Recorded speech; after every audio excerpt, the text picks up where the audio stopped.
Hello and welcome back to Stu Structures. We're here today to continue the build on our D tower from Grafton, West Virginia, so stay tuned.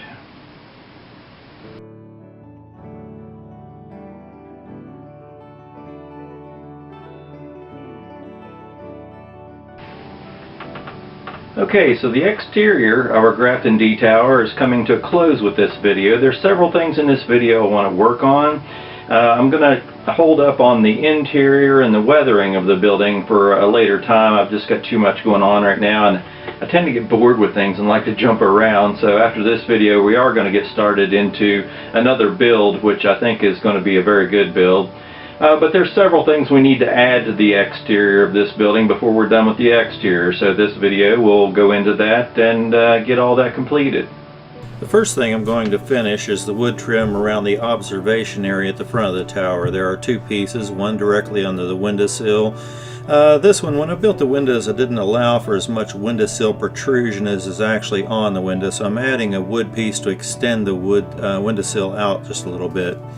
The pieces wrap around both ends and meet the brick on both sides. So first I cut the side pieces and glue them in place with some Titebond 2 wood glue, and they come flush with the front of the wall. And then after I let them dry for a little bit, I place the front wood piece in place, allowing it to extend, overlap the two side pieces that I'd put on earlier, and cut it off to length flush with both ends of where those pieces are, and then glue and then clamp them in place and let it dry. While this is drying and I have the clamps on, I'm proceeding to do the smaller trim piece at the bottom of the overhang. I'm using evergreen 2 by 3 inch HO gauge strips to make these parts, because I just don't want to deal with the tiny little wood pieces that I would have to use to do this. So this just makes it much easier. I measure up from the bottom of the overhang to the exact height that I want it, and put marks on there so I can keep it even all the way around. In addition, I do this the same way as I did the wood pieces at the top above that there. I do the side pieces first and bring them out and cut them off flush with the front of the building, and then I secure the top piece on flush with the outer parts from there.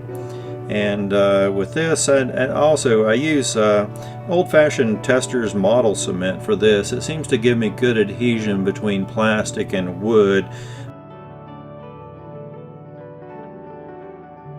The next part we're going to work on is this end of the building. There's 3 different things we need to add to this end of the building. There is a box that covers the basement window that had a top on it.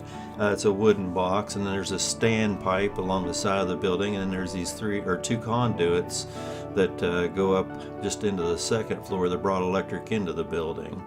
So we're going to start with the 2 conduits. Here I'm just marking a couple of spots where I didn't measure this to scale on the side of the building. I just kind of eyeballed where it looked like the conduits were good going into the side of the building in respect to the photograph. And I have this ABS plastic that had a wire in the middle of it.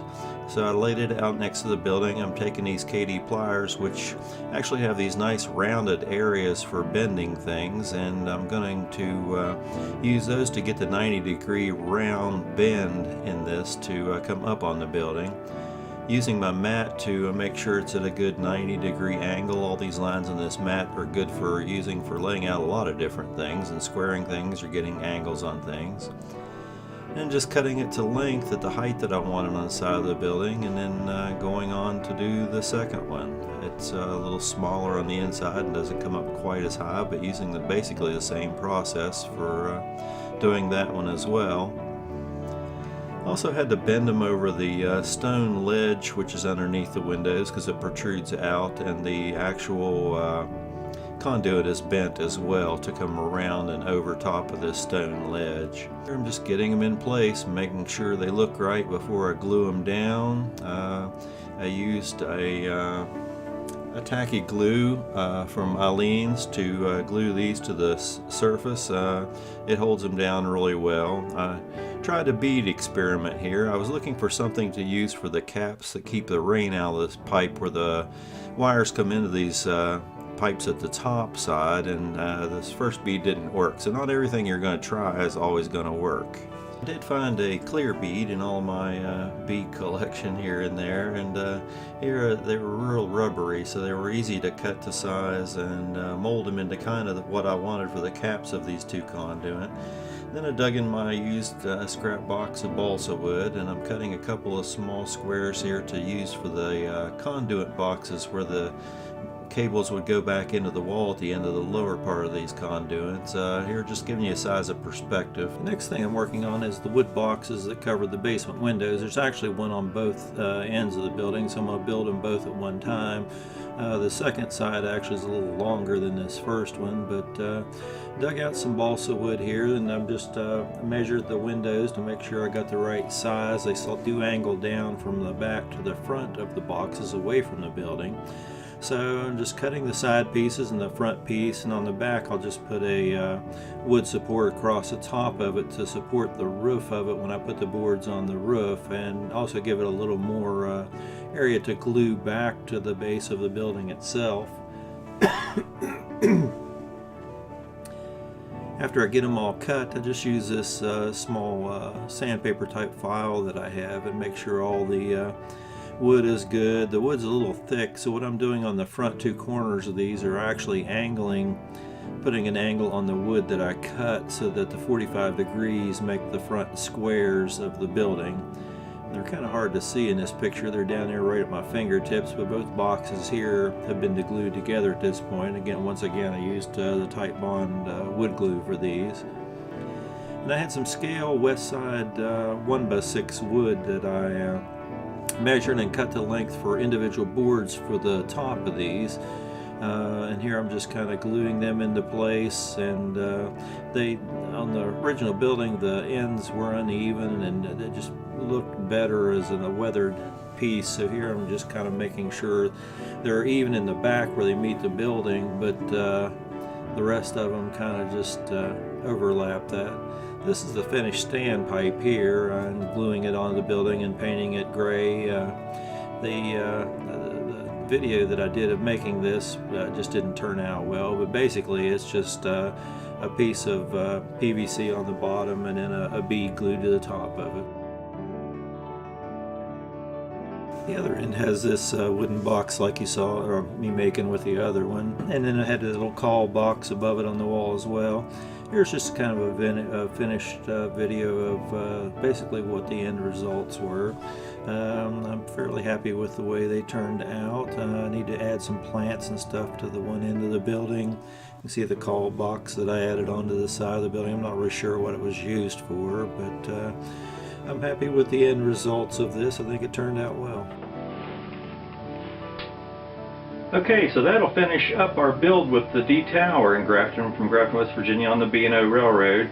I'd like to start on the Beanery, which was the original hotel in Grafton for my next build. It's a complicated build. It was in the convergence of two different tracks that came into one track to go east as a main line from Grafton.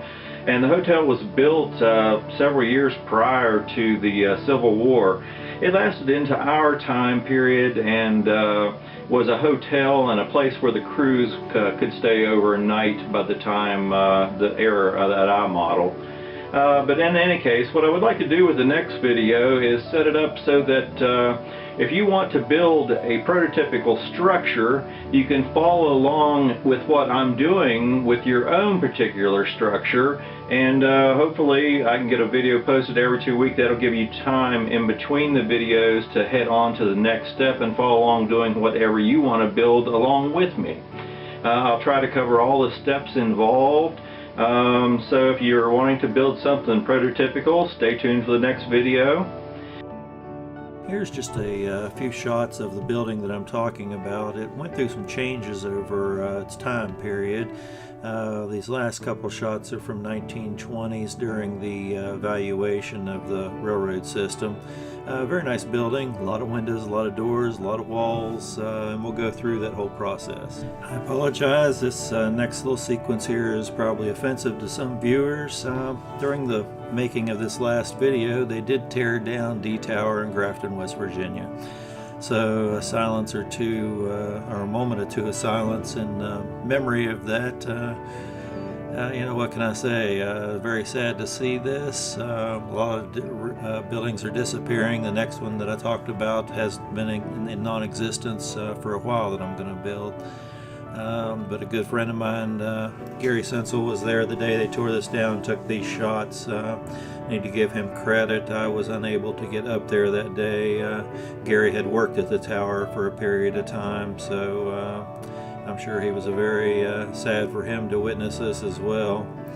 In the meanwhile, you see the new CSX building in the background. So things aren't dead yet. I think CSX would like them to be, but anyway.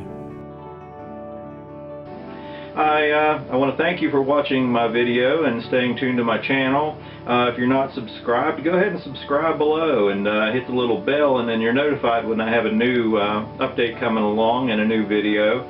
There's a lot of good information coming your way. Like and share all these videos. There's a lot of people out there in the model railroad hobby that really are not even aware that this YouTube stuff exists out here. There's a lot of people out here with channels that have a lot of good information that could make things a whole lot easier for everybody. So share all these videos with people that you know that are in the hobby.